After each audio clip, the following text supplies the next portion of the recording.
እስኪ እንመካከር ምንድነው ነገሩ?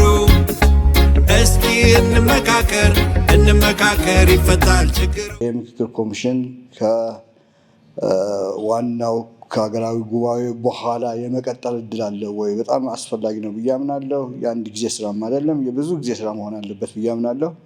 በዚህ ጉዳይ ላይ እንዳው የታሰበ ነገር ካለ ለማለት ነው። አመሰግናለሁ። ይሄ ሀገራዊ ምክክር በዚህ ላይ ይቆማል የሚል አይደለም፣ ይቀጥላል። እኛ ላንቀጥል እንችላለን፣ ግን ሀገራዊ ምክክር እንደ ባህል ችግሮቻችንን የምንፈታበት ባህል ሆኖ ይቀጥላል። ቀጥሎስ ምን ያሰባችሁ ነው? የበለጠ ምክክርን በኢትዮጵያ ውስጥ ባህል ለማድረግ የኢትዮጵያ የፖለቲካ ባህልም ሁሉ አሸናፊዎች ሆነው የሚወጡበትን ስርዓት መፍጠር፣ አውድ መፍጠር፣ አንዱ አሸናፊ ሁሉን የሚወስድበት ሳይሆን ሁሉም አሸናፊዎች ሆነው በጋራ የሚኖሩበትን ለመስራት ነው። በሪፖርታችሁ ላይ ከተነሱት ጉዳዮች ውስጥ አንዱ እና ዋነኛው ኮሚሽኑ ካላሳካቸውና ሊሰራቸው ከሚያስባቸው ጉዳዮች ውስጥ አንዱ የትግራይ ጉዳይን የተመለከተ ነው። ትግራይ ክልል ላይ ባለው ነባራዊ ሁኔታ መነሻነት ኮሚሽኑ የሚፈልገውን ወይም ደግሞ መስራት የሚችለውን ያህል ስራ እንዳልሰራ ሰምተናል። አሁን ግን የማከናወን ተስፋ እንዳለው ከእናንተ ሪፖርት ሰምተናል እና አሁን ካለው ነባራዊ ሁኔታ ጋር ሪሊ ኮሚሽኑ ትግራይ ክልል ላይ የሚያስበውን የሀሳብ ማሰባሰብ፣ ተወካዮችን የመምረጥ፣ አጀንዳዎች የማሰባሰብ ስራዎች ሪሊ መስራት ይችላሉ የሚል ጥያቄ ስላለ አሁንም ተጨማሪ ጊዜ አያስፈልጋችሁም ወይ? የሀገር ሽማግሌዎች አነጋግረናል፣ ወጣቶች አነጋግረናል፣ የሲቪል ማህበረሰባት አነጋግረናል፣ ምሁራንን አነጋግረናል። ሁሉም ሰው ሲነግረን እኛ ከምክክር ውጭ መፍትሄዎች ሊገኙ አይችሉም ብለን እናምናለን የሚል ሰምተናል። እነዚህ ያሉን ሰዎች ትላልቅ ሰዎች ናቸው።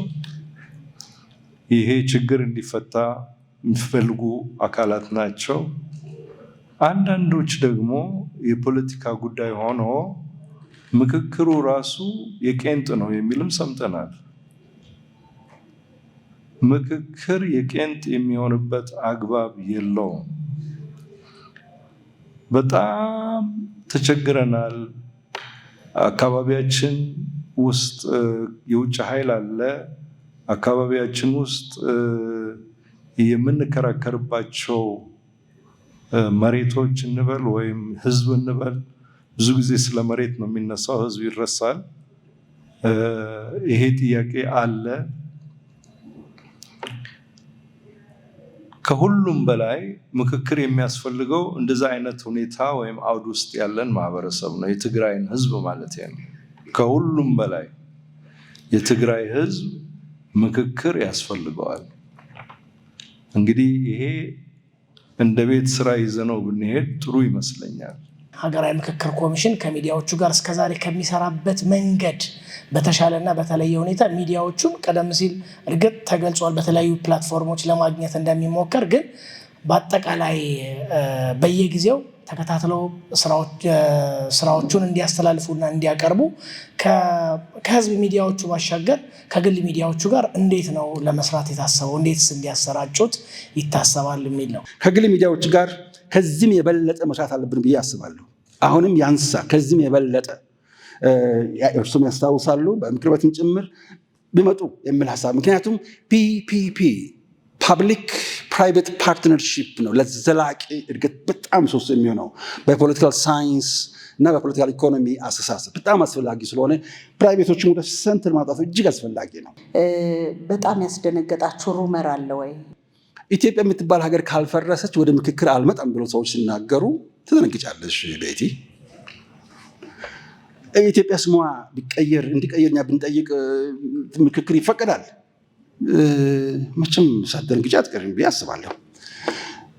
2016 ኢትዮጵያ እኮ አትደርስም። ይህን ደግሞ እኮ ትደርሳለች ወይ ሳይሆን አትደርስም ሲደመድሙ እንዴት አድርጎ ኤ ከቢ ጋር እኩል ነው፣ ቢ ከሴ ጋር እኩል ነው፣ ስለዚህ ኤ ከሴ ጋር እኩል ነው ብሎ ናቹራሊ ማሰብ እየተሻለ ምንም አይነት ሎጂክ በሌለበት ምንም አይነት ዴታ በሌለበት ከመሬት ተነስተው እስከዛ አትደርስም ሲባል አስተሳሰባችን የምነካው። ስለዚህ አያስደነግጥም ብለሽ ታስቢያለሽ? ኢትዮጵያ ሀገራዊ ምክክር ኮሚሽን እና ከሽግግር ፍትህ ጋር አጣጥሞ ስራውን እንዴት እየሰራ ነው? በተለይ ደግሞ በግጭት ቀጠና ውስጥ በነበርንበት ወቅት በተለይ በሰሜኑ ጦርነት ወቅት ፍትህ የሚሹ የህብረተሰብ ክፍሎች ስላሉ እነሱ ነገሮችን ፍትሃዊነቱን ወደ ፍትሃዊነት ለማምጣት ከሽግግር ፍትሁ ጋር የኢትዮጵያ ሀገራዊ ምክክር ኮሚሽን ስራውን እንዴት አድርጎ እያጣጣመ እየሰራ፣ ምክንያቱም ሁለቱም የሚነጣጠሉ ነገር አይደለም፣ አንዱ ለአንዱ ተመጋጋቢ ስለሆኑ ማለት ነው። ሽግግር ፍትህና ምክክር ኮሚሽን በመሰረተ ሀሳብ ደረጃ በሴኪሪቲ ሴክተር ሪፎርም ኮርስ ወይም ደግሞ በኢንተርናል ሴኪሪቲ ስታዲዝ መሰረት ከሆነ 3 ደረጃዎች ናቸው ብዙውን ጊዜ የምንከተለው በሴኪሪቲ ስታዲዝ። የመጀመሪያው ሴሴሽን ኦፍ ሆስቲሊቲዝ ነው፣ ተኩስ ማቆም ነው። ከሴሴሽን ኦፍ ሆስቲሊቲዝ የሚቀጥለው ኮምፕሬሄንሲቭ ፒስ አግሪመንት ወይም ሲፒኤ ነው። ከኮምፕሬሄንሲቭ ፒስ አግሪመንት የሚቀጥለው ኢሚዲየትሊ ናሽናል ዳያሎግ ነው። በናሽናል ዳያሎግ ውስጥ የተለያዩ አይነት ጃስቲስ ስራዎች ለምሳሌ ትራንዚሽናል ጃስቲስ፣ ሬትሪቢዩቲቭ ጃስቲስ፣ ሬስቶሬቲቭ ጃስቲስ በተለያዩ ክፍሎች የሚከፋፈሉ የጃስቲስ ስርዓቶች፣ ምክንያቱም ከግጭት ስለወጣን የሂሊንግ ትራውማ ሂሊንግ ፕሮሰስ መካሄድ ስላለበት አንዱ ዘዴ ደግሞ መነጋገር ስለሆነ በጥልቀት እነዚህ የሚወጡት ኢንተርናሽናል ሲስተሙ ነው የምናገረው፣ ሳይንሱን ነው የምናገረው። በአንዳንድ ሀገሮች በአንድ በኩል ሀገራዊ ምክክር፣ በሌላ ደግሞ ትራንዚሽናል ጃስቲስ ወይም ሽግግር ፍትህ ሊካሄድ ይችላል። እነዚህ አንድ ላይ በጣም የሚመጋገቡ መሆናቸውን በመረዳት የሽግግር ፍትህ ኮሚሽኑን ወደ ቢሮችን ጠርተን እንዴት በጋራ መስራት እንደምንችልም በጥልቀትና በስፋት ከነሱም ጋር ተወያይተናል። ስለዚህ እነዚህ የሚጋጩ ሳይሆኑ የሚደጋገፉ ናቸው። አሁን ባለው ስኬጁልስ መርጠን ነው የምንመካከረው ወይስ ተመካክረን ነው የምንመርጠው የሚለው ሀሳብ ስላለ እሱ የሚንሸራሸር አይዲያ ስለሆነ እንደ ዳያሎግ ይህን ጉዳይ ብታዩት እና መልስ ቢሰጥበት የሚል ሀሳብ አለኝ። ተመካከርን ነው የምንመርጠው፣ መርጠን ነው የምንመካከረው፣ እየተመካከርን እንመርጣለን፣ እየመረጥን እንመካከራለን መልሳችን የሚሆነው። ምክንያቱም መመካከር ዘላቂ የሀገረ መንግስት ግንባታ ነው። ምርጫ በየተርሙ የሚያበቃ የመንግስት ግንባታ ነው። ስለዚህ እነዚህ ስፔሲፊክ የሆነ የፖለቲካል ሳይንስ ኮንሴፕቶች ስላሉ እኛ እየተመካከርን እንመርጣለን፣ እየመረጥን እንመካከራለን። ሁለቱም አስፈላጊዎች ናቸው። ምክክር ዘላቂ በጣም ረጅም ጊዜ የሚወስድ ስለሆነ ምክክር ኮሚሽኑ አንዱ በዚህ በቀጣይ እሰራለሁ ካለው ውስጥ ያው የትግራይ ክልል ጉዳይ ትልቁ እንደሆነ ተነግሯል። ያው የምናውቀው ነው። ከዚህ ቀደም እንግዲህ ሰሞኑን እንደሰማነው አዲስ አበባ ላይ ለማካሄድ ሀሳብ እንዳለ በእናንተ በኩል የተነገረ ይመስለኛል። በተቃራኒው ደግሞ በአንዳንድ የፖለቲካ ኃይሎች ደግሞ ይሄ ተቃውሞ እየገጠመው እንደሆነ እየሰማን ነው እና የግድ እንግዲህ ባለው የጸጥታ ሁኔታ የተለየ አፕሮች መከተል ካስፈለገ ምንድን ነው መሆን ያለበት የሚለውን ጉዳይ ተቃውሞ ካሰሙ ኃይሎችም ከሌሎቹም እንደዚሁ ይመለከተናል ከሚሉትም ምክክር ኮሚሽኑ ቀረብ ብሎ መወያየት ያልቻለው ለምንድን ነው? እኛ ሀገራዊ ምክክር ትግራይን አስመልክቶ አዲስ አበባ ላይ ይካሄድ አላልንም። ይሄ ዲስቶርሽን ነው፣ ሚስኢንፎርሜሽን ነው ወይም ዲስኢንፎርሜሽን ነው። ይሄ ሆን ተብሎ የተባለ ስለሆነ ይሄንን አንድ ፖለቲካ ፓርቲ ተቃወመው ምናምን የሚለውን ሪፖርተር ላይ አንብቤያለሁ እኔ እንደዚህ አይነቱን ዘገባ። ግን ፐርሚሲሱ መነሻው ራሱ የተሳሳተ ስለሆነ ምላሽ አልሰጠንበትም። ምላሽ የማንሰጥበት ምክንያት ከመሰረቱ የተሳሳተ ነገር ላይ ምላሽ መስጠት ማለት አላስፈላጊ ነው።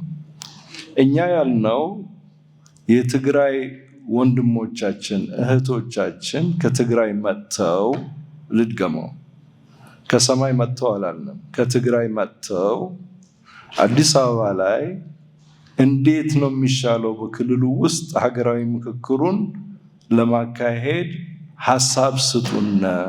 ይሄ ነው የተባለው። አሁን እቺ ተቀልብሳ ምንድነው የተባለችው?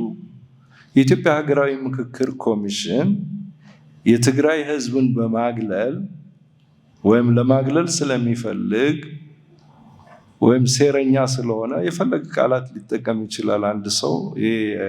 የአድጀክቲቭ ጉዳይ ነው፣ ምንም ትርጉም የለውም እሱ። ዋናው ጉዳይ ግን ለማሳሳት የሚካሄዱ መስመሮች ምንም ፋይዳ የላቸውም። ከነዛ አይነቶቹ የተሳሳቱ አስተሳሰቦች ልንወጣ የምንችለውም እንደዚህ ግልጽ ሆነን ስንነጋገር ነው፣ ልብ ለልብ ስንነጋገር ነው።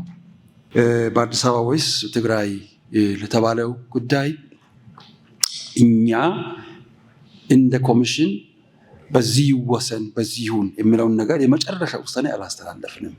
ቀደም ሲል አምባሳደር እንዳሉት የምክክር ፕሪንሲፕል ራሱ መጀመሪያ ሂደቱ ራሱ ምክክር ላይ የተመሰረተ ነው፣ በመመካከር ነው። ከላይ ወደ ታች ብቻ አይደለም፣ ከታችም ወደ ላይ ነው፣ ከጎንም ጭምር ነው ሂደቱ ራሱ ሳይንሱ ራሱ። ስለዚህ ከዚህ የተነሳ ነው ትግራይ ከሚገኙ ፓብሊክ 4 ዩኒቨርሲቲዎች ጋር ከሲቪል ሶሳይቲዎች ጋር ከሚዲያዎች ጋር አስቀድመን የተነጋገር ነው። ነገ እንደምትሰሙት እንደ አምላክ ፈቃድ ከሽማግሌዎች በተለይ ሰላም አምባሳደሮች ትግራይ ጋር በተገናኘ ብዙ ስራ ከሚሰሩ ሰዎች ጋር በቅርበት እንደዚህ ተነጋግረን ምን አሁን እኛ አዲስ አፕሮች መከተል ስላለብን ቅድም እናንተም ኤግዛክትሊ የምክክሩን ፍጥረት ወይ የምክክሩን ተፈጥሮውን በማንጸባረቅ እንደተናገራችሁ ፍሌክሲብል ነው፣ እንደ አውዱ የሚቀያየር ነው። የኛ ስነ ዘዴ ፊክስድ የሆነ አይደለም። ስለዚህ እነሱን ተማክረን ከነሱ ጋር ከወንድሞቻችን ከተለያዩ ቦታ ካሉ ትግራዊ ተወላጆች ጋር ተነጋግረን ለመጨረሻው ነው የምንወስነው። በጋራ ሆነን በፕሮሰሱ ተሳታፊዎች በፕሮዳክቱ ተሳታፊዎች መሆን ስላለብን በጋራ ስለምንሰራ እሱን በተመለከተ የመጨረሻውን ውሳኔ አብረን እንወስዳለን፣ አብረን እንወስናለን፣ አብረን እንሰራለን። እስኪ እንመካከር ምንድነው ነገሩ? እስኪ እንመካከር ይፈታል ችግሩ።